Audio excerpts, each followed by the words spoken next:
She said it was just casual, but the moment those words left her lips, I felt something inside me break, something I would never get back. I thought I could handle it. I was wrong. The evening felt different. She had called casually the way she always did, but tonight, her voice carried a subtle hesitation I couldn't ignore. I was sitting in my small apartment, city lights filtering through the blinds, each flicker casting shadows that mirrored the doubts creeping into my mind. I was 22, new to heartbreak, emotionally raw and observant. She was 30, graceful in every movement, her black hair falling like a curtain over her shoulders, her subtle freckles catching the dim light. She always seemed untouchable, calm, guarded. Yet there was a warmth in her laughter that drew me in, the kind you can't ignore even when you try. I remember thinking that night that nothing could ruin us. We met at a gallery a few weeks before, her eyes soft but distant, mine nervous but open. Conversation flowed effortlessly. Yet I was already aware of the invisible distance between us. Small gestures, the way she sipped her coffee slowly, her eyes scanning the room, her hand brushing mine lightly, felt like secrets she wouldn't share.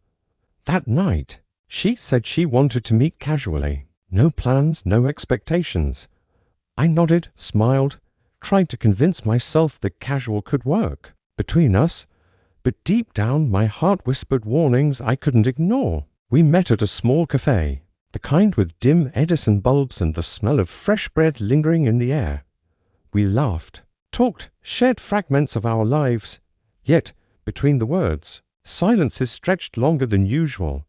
My heart latched onto every pause, every glance that lingered just a little too long. Something was shifting, though I refused to name it. I left that night with a hand brushing mine goodbye, fleeting, light, yet the weight of it stayed in my chest like a stone. I didn't know it then, but the night had already begun to unravel. Her smile stayed, but the warmth left. Days turned into weeks, and the casual calls became fewer. Each message I sent carried hope, each reply felt distant. I noticed everything, the small delays, the subtle change in tone, the way she no longer lingered on our conversations. I wanted to confront her, ask the questions I couldn't say aloud. Do you care? Do you even notice me? But I held back. Part of me still clung to the casual guise she insisted upon. One evening, we met again. The restaurant was quiet, lights low, soft just playing in the background. She smiled, but it felt different, polite, careful.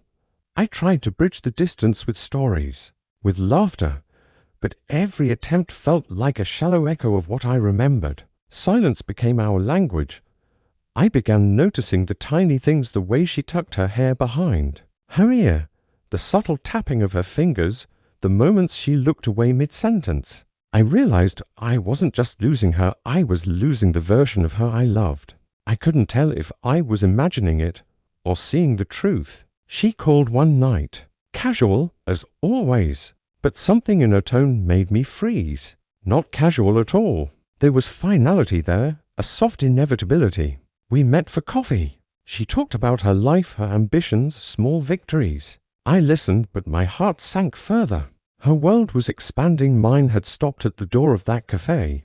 I realized then she was slipping away, slowly, effortlessly, and I had done nothing to hold on. Her hand brushed mine. I wanted to grab it, hold it, scream at her to stay. But I didn't. I only let it go. That small gesture, meant to be casual, was the first real goodbye. The truth I couldn't see was hiding in her eyes all along. I discovered, weeks later, that she had been afraid of attachment, afraid of heartbreak. The casual words weren't a dismissal of me, they were a shield. Everything she did to stay distant was a way of protecting herself.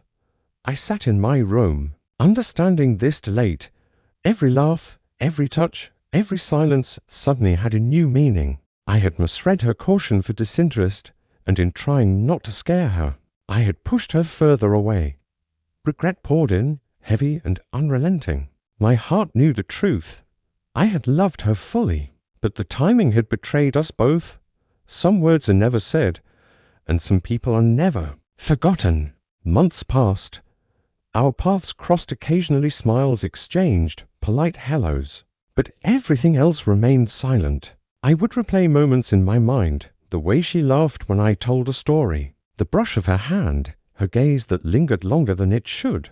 Each memory became a ghost I couldn't shake. I learned that love sometimes isn't about possession, it's about recognizing a presence even when it leaves. And the silence between us spoke louder than any words could. I realized what I lost. Only when she was gone for good. I finally understood she had given me pieces of herself in ways subtle enough that I mistook them for casual gestures. And in my own fear and hesitation, I had failed to see them. The final twist was brutal in its quietness. She hadn't changed, I had.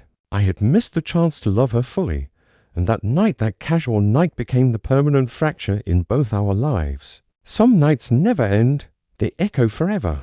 I sit sometimes, staring at the night sky, tracing her face in memory. I whisper apologies to the shadows, knowing she will never hear them. The heartache is mine alone. But it's real, raw, unforgettable. We lose people quietly. Sometimes it's the words unsaid, the gestures unnoticed, the casual moments that turn permanent. And in that quiet, I found a truth that will follow me always. Love, once given, never truly leaves, but sometimes it departs before we are ready to hold it. If this story felt real, you're not alone. Some losses are silent, but we feel them deeply. Thanks for listening.